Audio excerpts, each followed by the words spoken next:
Dans cette nouvelle vidéo du VHS Case Challenge, créer son jeu de société en 30 jours, je vais te partager le choix que je décide de prendre par rapport à la création du jeu de société que je suis occupé à créer. Pour cela, j'ai décidé de parcourir les cartes Ludovortex et également les Mechanic Cards. Donc, je vais creuser un petit peu, même si j'ai déjà une idée assez précise de ce que j'ai envie de faire. J'ai vraiment envie en fait de faire un jeu qui va inviter les gens à faire des combinaisons de tuiles. Et l'idée, c'est qu'il y aurait des étages et on devrait construire un ordinateur, un smartphone ou d'autres choses, en tout cas avec des, des cartes mères, des cartes son, etc. Enfin, des composants électroniques. J'ai vraiment envie de faire ça. Je sais pas pourquoi, c'est une thématique que j'ai envie. Je vois très bien ça rentrer dans une boîte de cassettes vidéo, puisque je te rappelle que le VHS Case Challenge est un concours organisé par la plateforme de Game Crafter. Et la contrainte technique, c'est que le jeu de société doit rentrer dans une boîte, dans un boîtier de cassettes vidéo et on doit remplir un maximum cette cassette avec des composants utiles au jeu. Et je pense vraiment que cette idée de tuile va me permettre de bien remplir comme il faut avec des choses utiles au jeu le boîtier VHS, ce qui va me permettre peut-être de le remplir complètement. Là où, par exemple, si je rajoute un dé ou des dés, etc., mais il risque de manquer d'espace, enfin de laisser de l'espace. Donc voilà, je réfléchis aussi aux contraintes. Si tu veux en savoir plus sur ce concours et toi-même y participer, je t'invite à regarder dans la description de cette vidéo, il y a une playlist YouTube dans laquelle j'ai rassemblé toutes les vidéos de ce challenge. Et dans le jour 1, je partage toutes les informations sur le concours. Qu'est-ce qu'il y a à y gagner, qu'est-ce qu'on peut faire, ne pas faire, etc., etc. Et je te mets évidemment le lien vers le concours. Si tu as envie de me rejoindre dans cette belle aventure, laisse un commentaire. Si tu as envie d'être bêta-testeur, laisse-moi un commentaire également et on échangera avec grand plaisir pour cette belle aventure. On se retrouve tout de suite après le générique.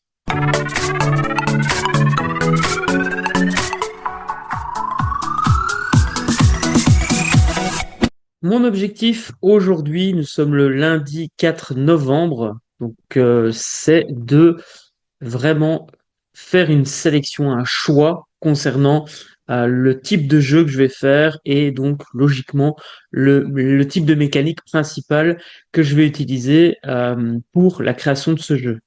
Le truc, c'est que j'ai vraiment envie de faire un jeu de connexion avec des tuiles, avec des couleurs, des multiplicateurs de points, etc. et un système de niveau.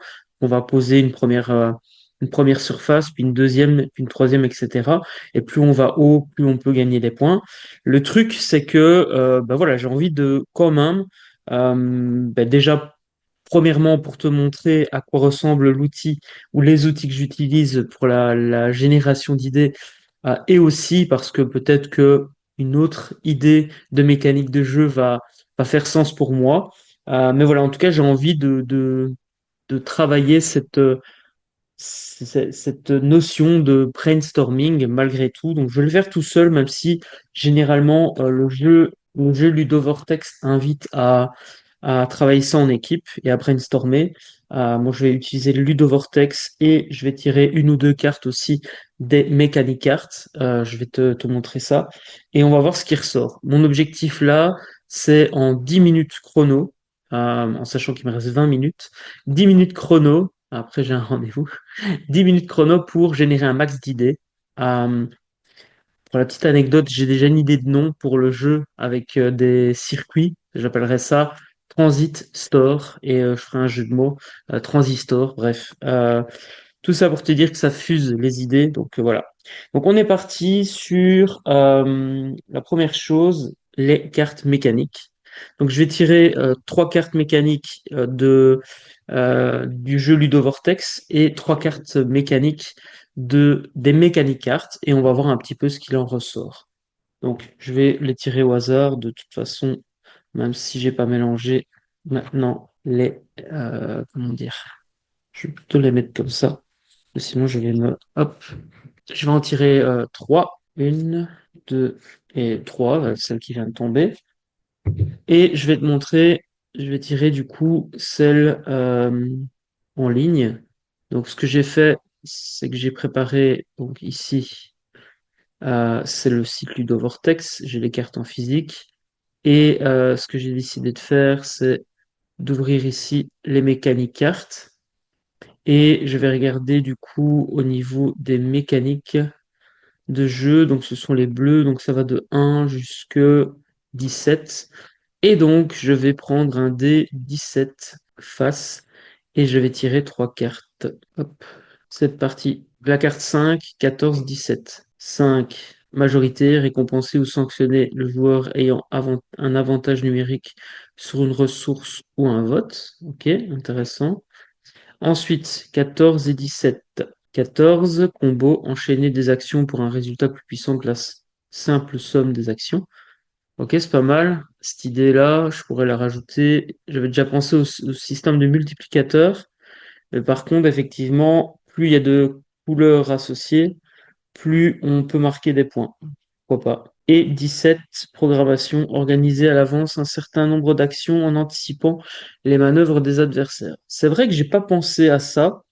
Ça me rappelle le jeu Globe Twister, qui est vraiment un jeu de programmation qui est édité chez Acting Games, pardon, euh, qui est la maison d'édition de jeux de société euh, de mon collaborateur Thibaut, Acting Games.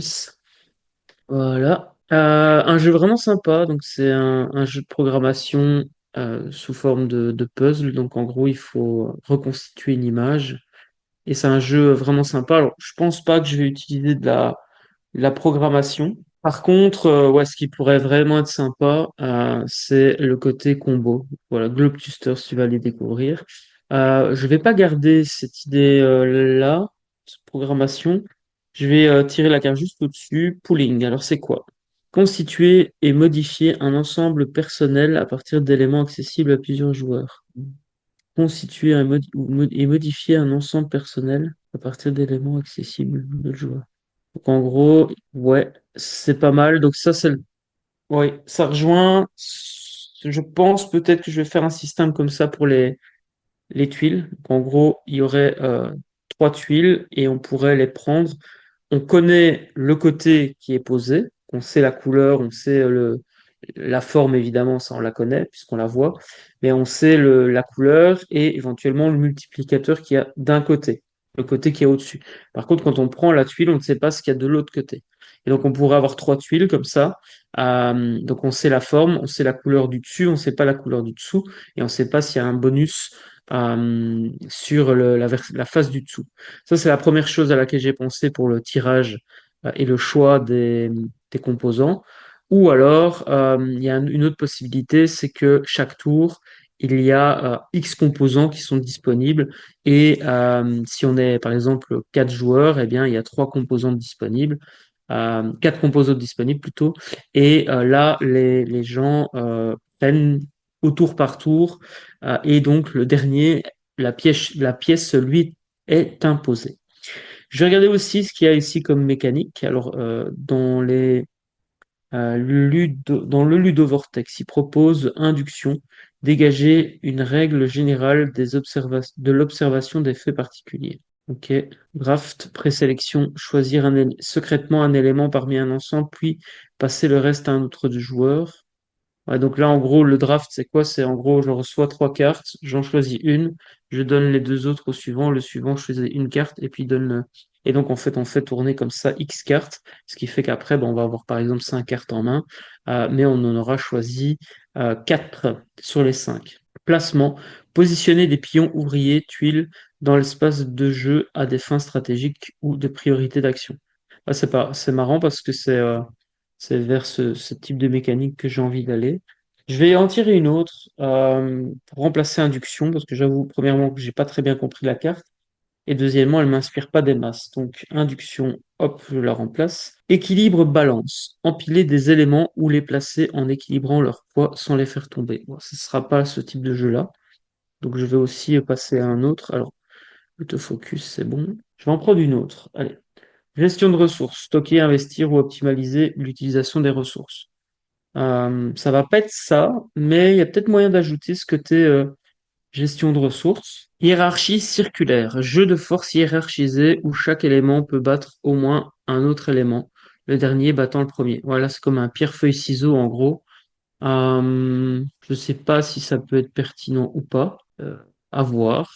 Je vais réfléchir. Peut-être que je vais toutes les parcourir en fait. Peut-être même mieux que de les tirer au sort. Normalement, c'est un jeu qui est fait pour être joué à plusieurs, pour brainstormer. Et donc chacun va tirer des cartes et on va devoir imaginer des choses. Moi, je suis tout seul ici, donc c'est un peu plus compliqué. Histoire dont vous êtes le héros. Posez des choix influençant le cours de la partie. Ça n'a pas trop d'intérêt dans mon cas. Les cartes sont vraiment belles, moi, je trouve. Euh, donc, moi, je vais garder placement. Draft, peut-être. Ce système, tu vois, c'est ce que je disais avec les quatre tuiles. Et donc, le dernier prendra celle qui reste. Et alors, on peut peut-être, ouais, du coup, plutôt que de prendre une tuile à la fois, on peut peut-être essayer de prévoir à l'avance. On doit prendre, par exemple, on fait un draft de 5 tuiles et on doit prévoir les 5 prochains coups en se disant, voilà, je prends cette tuile-là parce que je compte faire ça, etc. Et on pourrait imaginer, par exemple, s'il y a 25 tuiles, 5 tours. Enfin, non, ça dépend du nombre de joueurs qu'on aurait. Si on est 2 joueurs, faudrait que je fasse le compte. S'il y a 50 tuiles, on peut faire 5 tours ou 10 tours. Ouais, faudrait que je calcule. À voir un peu déjà aussi l'espace que que je vais avoir dans la boîte par rapport à la taille des tuiles. Donc ça, je dois bien réfléchir. Euh, Roue, point d'action. Je ne pense pas que je l'utiliserai, mais ça a l'air d'être une mécanique intéressante. Planifie des actions sur une roue ou selon leur coût. Peut-être que effectivement pour mettre les tuiles à un emplacement, je pourrais prévoir un coût. Mais je vais faire simple, hein. Je me rappelle ce que propose Joe Slack dans son cours en ligne sur la création d'une société. Je t'en ai parlé dans la vidéo 3 des différentes ressources et formations dans lesquelles j'ai investi pour créer un jeu. Il propose de faire simple au début. Je ne vais pas commencer à faire trop compliqué. Je pense déjà rien qu'avec les combinaisons de couleurs, potentiellement les étages, plus un multiplicateur, ce sera suffisamment compliqué. Je vais quand même la mettre de côté avec la hiérarchie circulaire, mais je pense pas que je vais l'utiliser. Draft présélection, je vais le prendre. Placement aussi. Placement, draft sélection. Gestion de ressources, pas sûr. En fait, ça rejoint ici, tu vois, ça. Je pense que on est plus comme ça. Ces deux-là, je suis pas sûr de les utiliser. Ces deux-là, si. Et la hiérarchie circulaire, franchement, je suis pas sûr. Jeu de force hiérarchisé, voilà. Je pense pas que ça ait de sens d'utiliser ça. Lettres et chiffres, former des mots, effectuer des calculs, non merci. Échange, acheter, vendre, échanger, pourquoi pas. Bataille à tout, affronter des adversaires selon un rapport de force, ça ne m'intéresse pas. Aire de jeu évolutive, je pense pas. Assemblage 2D ou 3D, ouais, ça, c'est ce que je veux absolument intégrer.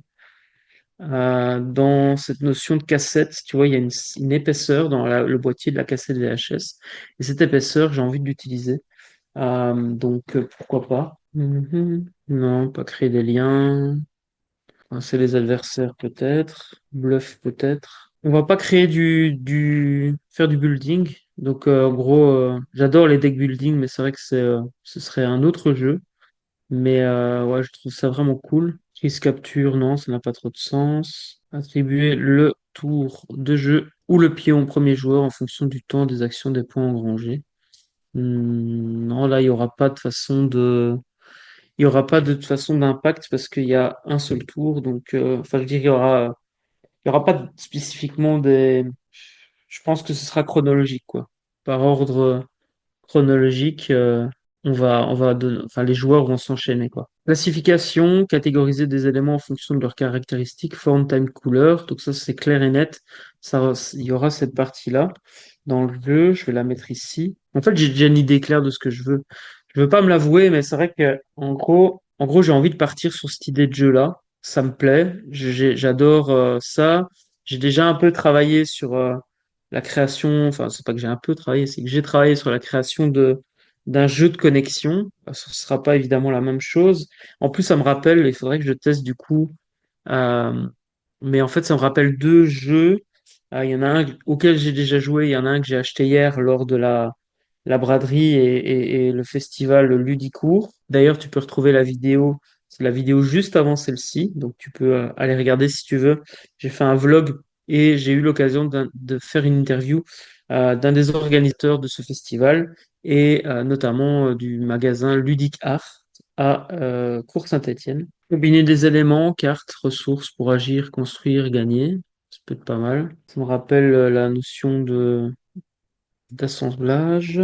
Bon, pour ce jeu-ci, ça n'a pas de sens, mais c'est vrai qu'un jeu où la communication est limitée, ça j'aime encore bien. Il y a quelques jeux comme ça qui sont sympas, avec une mécanique comme celle-là, où par exemple tu peux pas parler, ou des choses comme ça peut t'amener une contrainte intéressante. Pas pour le jeu ici, mais pourquoi pas. Bon, ça clairement, il y en aura. Donc obtenir une forme déterminée, alignement carré. Donc s'ils arrivent à finir un étage, eh bien ils ont des points en plus. Bon, voilà, connexion, c'est pas exactement créer un chemin entre deux espaces de jeu, mais ce sera un jeu de connexion de toute façon, je pense bien. Il est marrant celui-là, déduction énigme, trouver une réponse à partir d'indices. Ça, techniquement, je sais pas comment je pourrais le faire parce que je suis limité avec le matériel de la plateforme de Game Crafter. Mais c'est vrai que mettre des pièces les unes dans les autres, ça peut être sympa, comme mécanique de jeu aussi. Donc là, je vais le retirer. Mais c'est vrai que ça peut être intéressant comme ajout dans la mécanique. Mais là, ce sera pas le cas. Je veux pas me prendre la tête techniquement parlant. Ça va déjà être, je pense, un beau challenge de réussir à pouvoir créer un jeu en 30 jours sans me mettre des bâtons dans les roues, à vouloir faire quelque chose de trop complexe. Si je m'arrange pour faire le système que je disais tout à l'heure d'échange, donc c'est-à-dire qu'il y ait un coût des ressources à payer, tu vois ici, donc coût des points d'action, je pourrais m'arranger pour qu'il y ait un système d'enchères où il y a par exemple 4 tuiles et c'est celui qui paye le plus qui a le choix un de la tuile. Celui qui paye plus, le deuxième qui paye plus, ben, choisit la deuxième tuile, etc. Et celui qui a payé le moins se retrouve avec 0 point, ou en tout cas avec 0 choix en termes des tuiles. Ça peut être pas mal aussi. Maintenant, il faut voir un peu quel système quel, entre guillemets, système économique je mettrai en place et qu'est-ce qui vaut des points à la fin. Parce qu'il y a une différence entre l'économie et les points, ou alors le nombre d'argent qu'on a ou de ressources qu'on a fait qu'on gagne. Donc là, il faudrait que je regarde un petit peu. Je vais la laisser là, sur le côté. Bon, un escape game, on ne sera pas du tout dans ce style-là, mais c'est une mécanique de jeu très intéressante, sur laquelle on a déjà travaillé avec Jouer pour Impacter.